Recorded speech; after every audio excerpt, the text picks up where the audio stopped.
कहते हैं 9 दिन माँ देवी हमारे जीवन में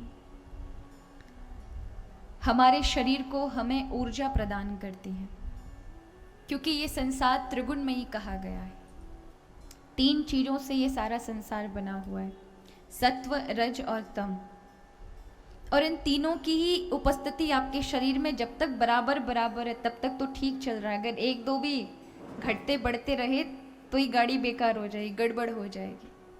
इन तीनों को समता में रखने के लिए ही इन त्रिगुणी देवी महालक्ष्मी, महाकाली, महासरस्वती के 3-3 दिन हैं कि पहले महासरस्वती के 3 दिन, फिर महालक्ष्मी के 3 दिन, फिर महाकाली के 3 दिन, जिनको हम नवरात्रि मानते हैं।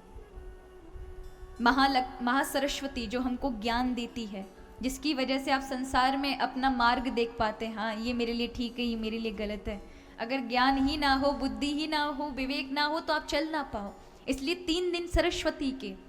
फिर महालक्ष्मी, महालक्ष्मी को हम जब लक्ष्मी की बात आती है तब नोटों का समझ लेते हैं, बस गांधी जी के नोट हैं तो लक्ष्मी जी, जबकि मतलब ये नहीं है। मान के चलो अकाल पड़ जाए, अतिवृष्टि पड़ जाए, आपके पास गांधी जी के नोट बहुत हो, खाने को अनाज ना हो, तो फिर कैसी हालत होगी? नोट चबाएंगे आप? क्या भूख प्यास मिट सकती है उससे? कि आपके पास बड़ा बैंक बैलेंस है, करोड़ों रुपए हैं आपके पास, लेकिन खाने को घर में अनाज नहीं और कहीं मिलने वाला नहीं, तो क्या नोटों से भूख मिटाई जा सकती है? बिल्कुल भी नहीं, बिल्कुल भी नहीं मिटाई जा सकती।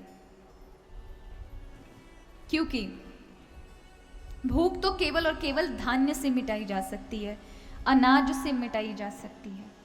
और वो अनाज, वो धान्य जो शरीर में जाता है तब शरीर को शक्ति मिलती है। अगर आप व्रत उपवास अभी रह रहे हैं 9 दिन तक, तब तक तो आपको देवी मैया की कृपा से एक चेतना, एक ऊर्जा प्राप्त हो रही है। लेकिन अगर ये व्रत बढ़ जाएं और 1 महीने का हो जाए तो क्या होगा? क्या होगा? आपका शरीर काम करना बंद कर देगा। अब शरीर की क्रिया शक्ति रुकी तो फिर बुद्धि शक्ति अपने आप जाम हो जाती है। फिर बुद्धि भी काम नहीं करे, क्योंकि भूखे भजन न होए गोपाला, और ये पकड़ो अपनी कंठी माला। फिर अगर किसी भूखे व्यक्ति से कहो ना भजन कर लो, तो वो ये कहेगा, अब योगी हो तो वो तो भूख प्यास सह भी ले, लेकिन साधारण जन का क्या होगा? उनकी क्रिया शक्ति जाने पर, अब लोग जिनकी जो बीमार हो जाते हैं, भोजन आदि छोड़ दें, उनकी स्थिति कैसे हो जाती है? बेड पर आ जाते हैं। कुछ दाना पानी भी बंद हो गया तो उनकी हालत बड़ी खराब हो जाती है, दिन ब दिन टूट जाते हैं। फिर तो डॉक्टर भी कह देते हैं, क्योंकि उनका दिमाग, मानसिकता काम नहीं करती, क्योंकि जब उनको अंदर कुछ नहीं मिलेगा इस शरीर को चलाने के लिए, तो फिर उनकी बुद्धि भी धीरे धीरे जाती रहेगी। तो पहले 3 दिन महासरस्वती के और फिर 3 दिन महालक्ष्मी यानी धान्य के, जो हमारे शरीर में जाता है और शरीर से फिर हमारे सारे अंगों में उस अन्न का रक्त के रूप में संचार होता है, हमारी बुद्धि को भी प्राप्त होता है। और फिर अंत में 3 दिन महाकाली के। महाकाली का अर्थ है क्रिया शक्ति। अब बुद्धि और अंदर पेट में जब सारी चीजें जा चुकी हैं, अन्न आदि, तो अब आता है कार्य करने की शक्ति। ये कार्य करने की शक्ति महाकाली की है। अगर वो शक्ति का आपके अंदर वो प्रभाव ना डालें तो आप कार्य नहीं कर पाएंगे, आप काम नहीं कर पाएंगे, आप आलसी हो जाएंगे, प्रमादी हो जाएंगे।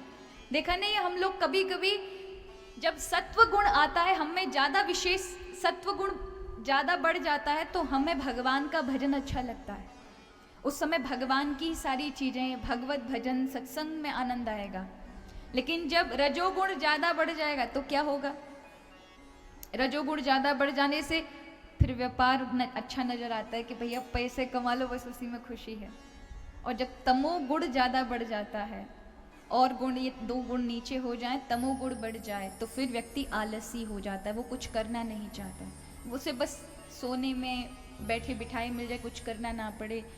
उसे कर्म दिखते हैं, विवेक भी कहता है काम करो, लेकिन फिर भी उसके अंदर तामसिक की अधिकता होने के कारण वो आलसी हो जाता है। तो ये तीनों गुण समरूप में रखने के लिए ही और हमारे शरीर को ऊर्जा प्राप्त करने के लिए ये नवरात्रि है। क्योंकि ये तीनों देवियों के गुण से ही ये पूरी सृष्टि है और ये हमारा शरीर है।